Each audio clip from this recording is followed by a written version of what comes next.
So as a young kid, shoot, I must have been maybe 8, 10 years old. I lived in Los Angeles, and Arizona spring training is close, 5.5, 6 hours. So my dad and I would always go out to spring training for a week. I'd take a week off of school. And as a kid, I'm like, oh, this is super exciting. I get to go and miss school. So we would go out to spring training, and I remember we would pick a new team's complex to go to every day. So we get around to 6 or 7, and the Mariners were out there. And one year is, when Ichiro finally came over, and I remember it just being this huge event. I was like so excited because there's this new player, Ichiro, and I didn't know anything about him, and he was, shoot, the guy's the best hitter to ever live, the best hitter baseball's ever seen. But no one in America really knew what he was going to do in America. We knew what he had done in Japan, and we were excited about it. And so it's just like, I went to Mariners camp, and it was always like looking through the fence as a little kid.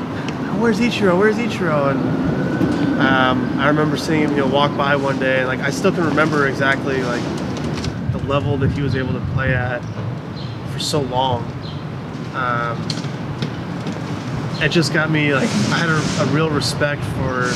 As I grew up and understood more about the world, I have a real respect for him because like it can't be easy completely changing culture and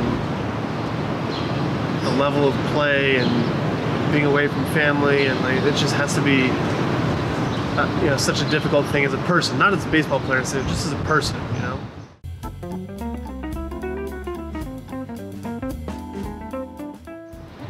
Ichiro is what got me into opened my eyes to Japanese baseball. Before him, I didn't know as a young kid that there was baseball in any other part of the world. I just knew baseball in America. Seeing the first World Baseball Classic, and they held it. There's games in Southern California, so my dad and I went to the games, and we watched Japan and USA play. And I think it was Matsuzaka was the main pitcher for Japan that year. And how do you say it? Is it Daisuke? Daisuke? Yeah, Daisuke Matsuzaka. Daisuke, yeah. I got to play with him in AAA in one of the years, 2013 maybe, or 14, and I was excited when he came over because it was this huge superstar coming over. Like, it's just exciting, And so that's kind of how I got into rooting for the Japanese players.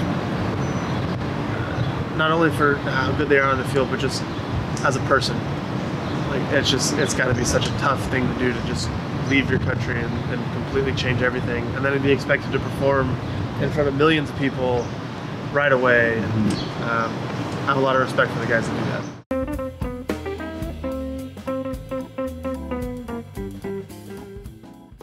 I think so much about that, One of the things I saw when watching the World Baseball Classic is the pride that Japanese players play with. The pride in the game itself, but the pride in the country. And the high school tournament and the pitchers that go and put on these amazing performances, the pride in their team, the pride in the game, and representing their country. It's, to me anyway, and I don't know it as well, but to me it seems like it's a very big cultural event, and it's on this big stage, and the players are playing not only for their team, but a certain level of play is expected to represent the country as a whole.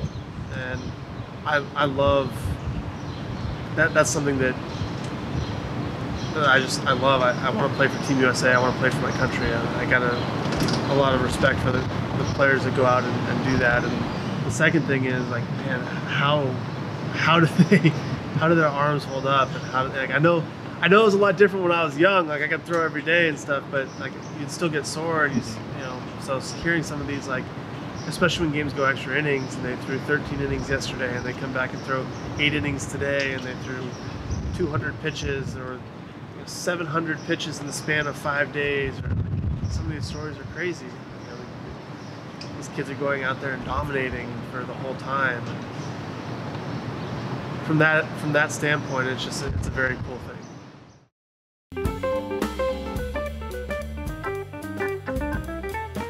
I've been very fortunate. No elbow issues, no shoulder issues. The only arm problem I had is I was a young kid and my dad was chasing me around the bases, and I went to dive into third and I jammed my arm. I was in a sling for 3 or 4 days, but I must have been 7 years old or something, you know. But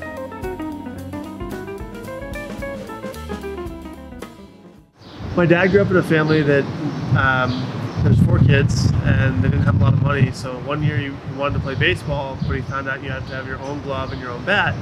His family didn't have money to buy his own glove and bat, so he never played. He never played baseball. He just got into it when I showed an interest in it as a very young kid, and he kind of taught himself, and we've taught each other things back and forth. And it's been a big, like, bonding experience for us as a family around the game of baseball.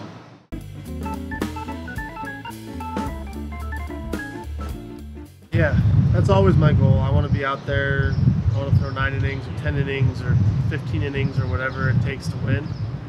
Because, again, like, the guys that I watched growing up, like Nolan Ryan was doing that, and John Smoltz and Greg Maddux, and like, these guys were out there in the 8th and 9th, 10th inning sometimes. And Pedro Martinez, like, some of these guys that I loved watching were always throwing complete games, and that was the ability to get a hitter out first time, second time, third time, and then the 4th time you're facing him with the game on the line, and you got to get him out a 4th time. Like, that's the stuff that really interests me. And it's not because I don't have faith in the bullpen or the guys behind me. They do a great job and stuff too, but that's always my mindset. I want to go out there and it's my game, and I want to finish it.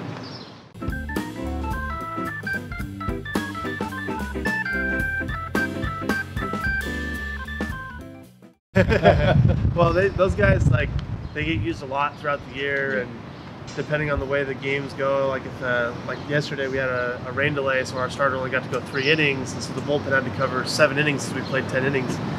And so today, like, since all those guys pitched yesterday, if the starter can go 8 or 9 innings, it's helpful for them because they all get a day off to recover. So it's just such a long season, and generally speaking, the more time those guys get off, the better they can perform. So yeah, it's a good relationship.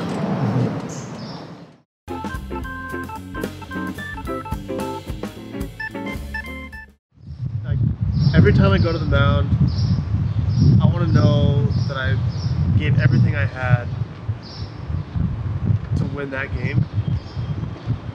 It's not always going to happen, but I never want to go up in the clubhouse and be like, oh man, I wish I would have done this, or I wish I would have prepared this way instead.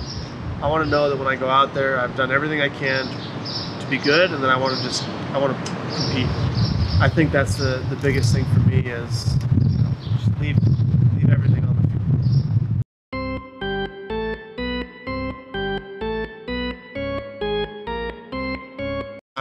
Excuse me, my hands are green.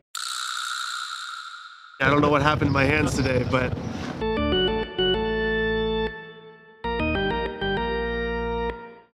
a 4-seam fastball, just right across the seams here, the horseshoe kind of on this side of my fingers. I'm just trying to throw it with backspin. I throw a 2-seam fastball, pretty traditional, just fingers right on the seams like this, thumb underneath the ball.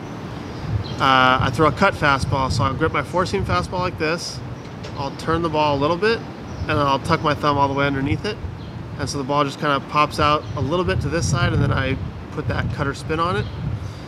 I throw a changeup, and it's almost like a split finger, but just with the ring and the middle finger 2 seams, split off like this, and just a nice, easy, loose grip. Let's see, I throw a curveball. So I get a good grip on the horseshoe and this part down here. Thumb goes on this seam over here so the ball's locked in, and then just a nice, easy spike. There's no pressure on this finger, it just kind of sits on the ball and get out of the way.